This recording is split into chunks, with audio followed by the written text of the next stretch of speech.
YouTube, what is up with y'all today? This is Neil Goodfella Neil coming through with another lived in series. Man, another lived in episode rather, because the series is the whole thing, but another episode added to it.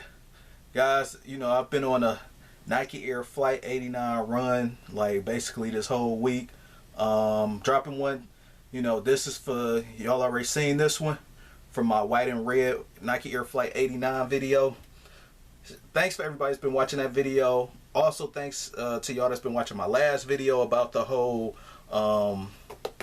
you know, the feeling that you get once you feel like you know, collecting too many sneakers is enough, you just feel like you got too much, just a talk video, you know what I mean? So watch that if you haven't yet. About like a little over 13 minutes long.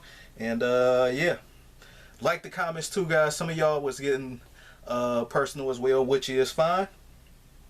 But yeah, man, you know, it's always personal when it's dealing with your personal items, you know what I mean? Especially something like coveted, as much as coveted, something like shoes. So you know, it is what it is. And I do recognize all the craziness going on in this world. So you know, hopefully y'all guys take it easy, you know, take care of yourself and all that too. I know I don't say that enough on this channel, but I really just try to steer away from all that, whatever that drama is, whether it's in the sneaker community or in the real world, like current events or whatever. I just try to make this a little haven that y'all can get away from all that madness from, you know what I mean?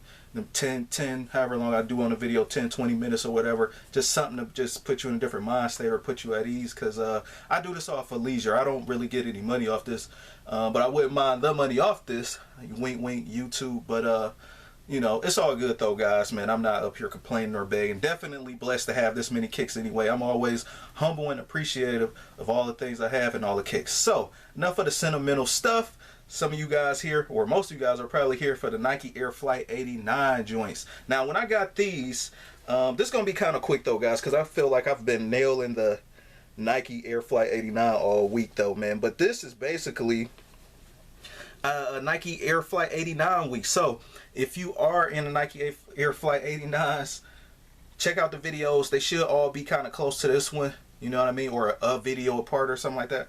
Every other video is probably Air Flight 89 video just for this week only. You know, next week is just gonna be a whole new tier of kicks that I got coming in. Currently got some coming in from StockX. I'm just trying to look at the year on here. Currently got some coming in from StockX. I didn't even know these. Damn. These came out in 2011. I didn't get them in 2011, but I probably got them in 2012, maybe. I want to say, I thought I got these in 2013, but I guess I did get them in 2012. So, because I know I didn't get them in the release day or anything like that, but probably, yeah, right about. So, I'm going to just count 2012 all the way up to 2020. That's an 8-year period, guys. And I'm going to tell you guys what I do on these kind of episodes. Now, in the lived in episode, the criteria and ranking or whatever, how I do it. Now, there's different, you know, there's also other guys. Shout out to those guys too, because they was really like pioneering it, at least from what I can see. Foamer, Simpson, Heads Kicks for sure. They all got like a little updated series, so you know what I mean. I just want to shout out to the predecessors, the guys that put it down first, because I didn't think of it till I seen theirs, and I was like, man, there's so many slept on kicks that like not everybody always do an update on them. You know, we always talk about how we get them and we just put them in a box and that's it. It's only but so much you could gauge and so much data I can give you from a sneaker when I first just get it, especially if it's like a new model. Now, with this being my first Nike Air Flight 89 in my life, and you know, at least as an adult, because I don't think I had these as a kid, but as an adult, I can accurately tell you what happened with this sneaker from beginning to now. So first thing first, popping out the box was basically like how I told you guys on like the newer release, like the 2020-2019 release of like the white and red joint. You know, stay tuned for the next one too. I do got another Nike Air Flight 89, you know, coming out video as well. And that's like my last one I had picked up this year, right along with the white and red joints. So stay tuned for that. I also do a comparison with this as well. So you might already get tired of seeing this sneaker anyway. But anyway, so the things I actually cover with, we're going to talk about the 8-year period, what happened straight out the box. This is basically like a 7 out of 10 when I first got it. Got these joints from the Nike outlet for like 30 bucks. Yes, 30 bucks. And I see Nike actually have the OG ones as well. I think the OG ones might have had the different color threading right here, because this is a thread or embroidery right here, and it appears white or light gray. Well, I think, yeah, Nike is actually calling theirs white.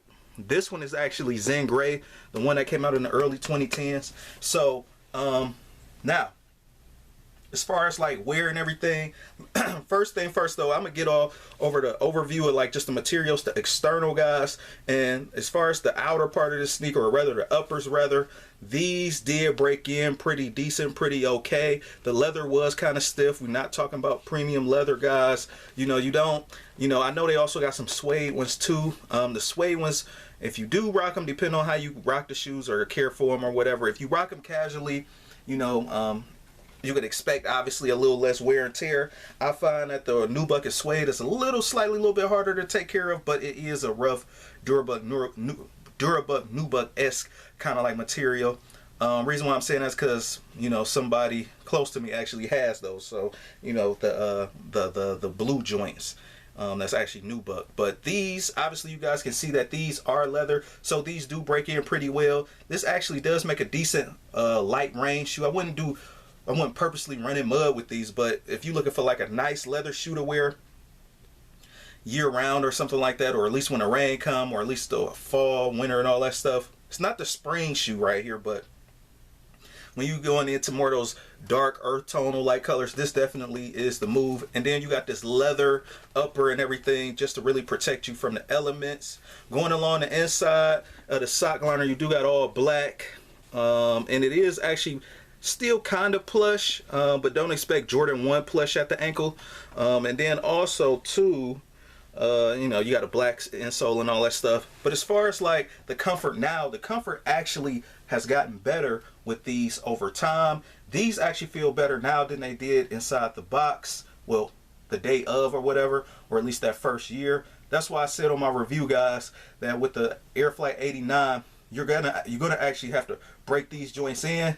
They're kind of like hard toys at first, and you probably want too much like the fit, and you probably like, you really have to, I know most guys either copying this for style purposes or nostalgic reasons, but you really have to rock this sneaker to really get the comfort level there. So, you know, before you give up on it, give it a chance. Give it a chance. Now, this sneaker did come out before, at least in 1989, this sneaker did come out before the Jordan 4, and Michael Jordan, I'm going to keep reiterating this all the time, Michael Jordan was slated to rock the Nike Air Flight 89, or at least be part of the Air Flight series, before Tinker scribbled up and sketched out the Jordan 4. Hence, that's why they took some of the elements from the Nike Air Flight 89 and put them on the Jordan 4. So it's kind of like, it's really kind of like a slap in the face and a disrespect to call these the poor man 4s, because these was the 4s before the 4s was 4s. You know what I mean? So this is where the 4s, this is the predecessor to the 4s. So in case there's any young guys watching this, now you know, these came first.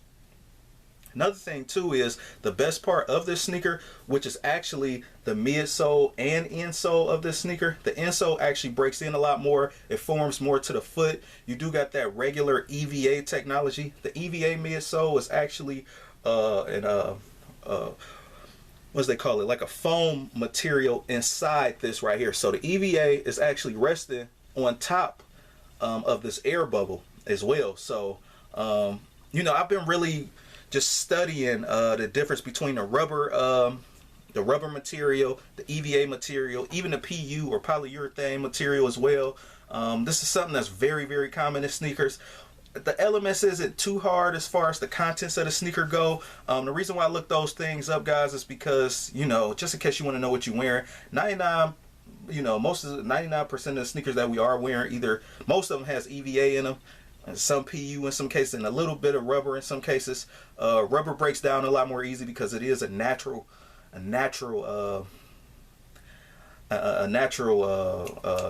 want to say substance, but natural material, versus an EVA where things are like mixed in, is turned into a chemical, and you cut those things out. Depending on how which make and model of the sneaker it is, the EVA is actually what make this sneaker heavy anyway. And that's the only heavy part on the sneaker, or at least that's what definitely gives it its weight. Now in terrain or something like that, like if you're going on like a wild walk, I don't know. We just gonna theoretically just give you guys this kind of story, what these sneakers are actually made for. You know, obviously basketball, blah blah blah, casual walking, all that kind of stuff. But let's just say you riding off, not off road, but you know, it's a road that goes through the woods or whatever. You know, almost look like hiking terrain. Your car break down, so you have to hike or something. A bear chase you. I don't know. But this is the wrong sneaker to try to run away from a bear in with that kind of crazy terrain. I don't know who would, but I'm just saying, like, in case something wild ever happened. But there's designated sneakers for designated activities, rather. So you would use the ACG to run away from the bear. You at least have a fighting chance versus this, because you would actually slip, fall, and crack your ASS, man, on this. You know, but that's no diss on this. If you're not running from a bear anytime soon, you good to go with these. I feel like, though, overall, though, guys, for the long haul, these definitely are like tanks, and they hold up pretty well. You definitely do get your money worth. Also, too, it depends on how the condition you store the sneakers and all that stuff. You know, this, surprisingly, this sneaker has lasted longer, and it no paint chipping or anything or nothing like that, or you know, no cracking or no foggy bubble really has any happened with the sneaker. So the craftsmanship on this is actually pretty decent. Doesn't have the best materials, which is okay because they break in over time eventually if you keep rocking these. But I also have a pair of Fire Red 4s from 2012 that's actually paint chipping. You know, the craftsmanship wasn't too great on it, so you know, don't knock it. You know what I mean? So just because the sneakers a lot more cheaper, a little bit cheaper than, you know, a more premium or higher end version of another sneaker, do not sleep on sneakers like this. A regular GR sneaker like this definitely can last for the long haul, depending how often you wear it and what you're wearing it for and the activities you're doing in it. Now, if you just hooping hard in these, or you just cutting the grass, you know, and you really abusing these, they might not last that long. But I do rock mine casually. I don't rock these to hoop or anything, so it's just like, you know, they're gonna last a little bit longer. So, most of the uppers are all broken in. Going to the sole, you still got the same kind of traction. I don't really wear my sneakers to heel drag or anything like that. I know some guys really get it in and just abuse the sneakers, but to each his own. Now, with this being an all black, this sneaker is a little bit more safe when it comes to the elements, you know, since this isn't white or anything. But I do find the cleanup to be pretty easy on this. So, yeah, I know we're kind of like, you know, not too happy about the stiff leather. But one thing about stiff leather is that also too, it's an easier clean. And that's, you know, despite this is black, again, so the clean wasn't too bad. If these were white, and I would have got the white ones from this time period, that 2012 time period, the cleanup would have still been definitely a lot more easier on them. Now, when you do have the white ones, you will get aging and vintage yellow along the top of the mesh. Anything that's rubber, white rubber or like white mesh, you're definitely, or even white leather in some cases, you're going to see like the yellowing or eliminating effect, or more like that vintage yellow effect. I know I was kind of a little bit of everywhere though, guys, but just to reiterate real quick, as far as what you guys think, you know, almost a 10-year period rocking these, damn near. We give it 2 more years, it'd be 10 years these joints had lasted. But again, they last like tanks. If you do like the sneaker, you are in luck. Don't let nobody, you know, tell you wrong about these sneakers, man. These did drop before the Jordan 4. It's no diss to the Jordan 4 because that sneaker is classic as well. But these sneakers are good for the long haul and will last as far as casual wear go. Insole wise, my rating out the box, I already told you guys, is like 7. But once you break these in, you're probably looking at like a strong 8. As far as comfortability, the insole actually starts forming to your foot and the way you actually walk. Toes, forefoot, everything just start meshing well with it, with your walk actually. Buying these on the used side is kind of hit or miss depending on that person's foot. If it kind of line up with yours, if they wore it long enough to actually have an imprint inside the sneaker. What else? We already went over materials. The materials probably just get a half point up. You know, it's not the best materials, even as over longevity. That's another thing I meant to say as well. Since this does have an EVA, kind of like foam, even though it's not memory foam, just the simple fact that it's foam in general, foam does start forming to your feet once you start breaking them in. Hence, that's what happened with a lot of EVA sneakers that we do have. Hence, a lot of sneaker YouTubers like me and others also say, you know, rock them. Then you start breaking them in, blah, blah, blah. Because usually that EVA is like not a stiff foam, but as soon as you get it out, it has to be molded to your foot. And that happens only during wear, and that's the only time you can get like really the best comfort and best fit. Or even for the, yeah, again, just mostly as far as on the comfort side, when it will actually fall in your favor. Again, especially if you get them brand new, you got to take some time with them. Put in some time with them, guys. You know, don't give up on the Air Flight 89s. This is my update, though.